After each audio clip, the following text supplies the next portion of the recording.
ഇറച്ചി അച്ചാർ ഉണ്ടാക്കാൻ വേണ്ടി പോവുകയാണ്. ആദ്യമായിട്ട് നമ്മൾ ഇറച്ചി അത് കുക്കറിലാണെങ്കിൽ ചെറുതായിട്ട് അരിഞ്ഞ് കഴുകി അതിനകത്ത് ഉപ്പ്, മഞ്ഞൾപ്പൊടി, മുളക് പൊടി, കുരുമുളക് പൊടി ഇവയെല്ലാം കൂടെ ചേർത്ത് വേവിച്ചിട്ട് തവ അടുപ്പത്ത് വെച്ച് എണ്ണ ഒഴിച്ചിട്ട് ഇതിനകത്തു നിന്ന് ഇറച്ചി എടുത്തിട്ട് വറുത്തിടണം.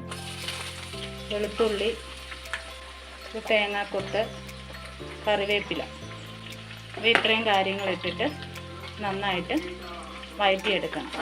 ഉപ്പ് പൊടിയും കൂടെ അതിനകത്തോട്ടിടണം. അച്ചാറിനകത്ത് ചേർക്കാൻ മുളക് പൊടി, ഗരം മസാലപ്പൊടി, മഞ്ഞൾപ്പൊടി, കുരുമുളക് പൊടി ഇത്രയും കാര്യങ്ങൾ എടുത്ത് പൊടികളെല്ലാം അതിനകത്തോട്ട് ചേർക്കുന്നുണ്ട്. വിനാഗിരി അതിനകത്തോട്ട് ചേർക്കണം.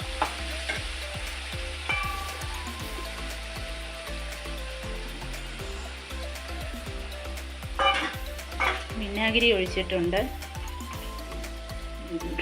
ഇനി ആ ഇറച്ചി എടുത്ത് നമ്മൾ അതിനകത്തോട്ട് മിക്സ് ചെയ്യണം. എല്ലാം കൂടെ ഒരുമിച്ച് മിക്സ് ചെയ്യാം.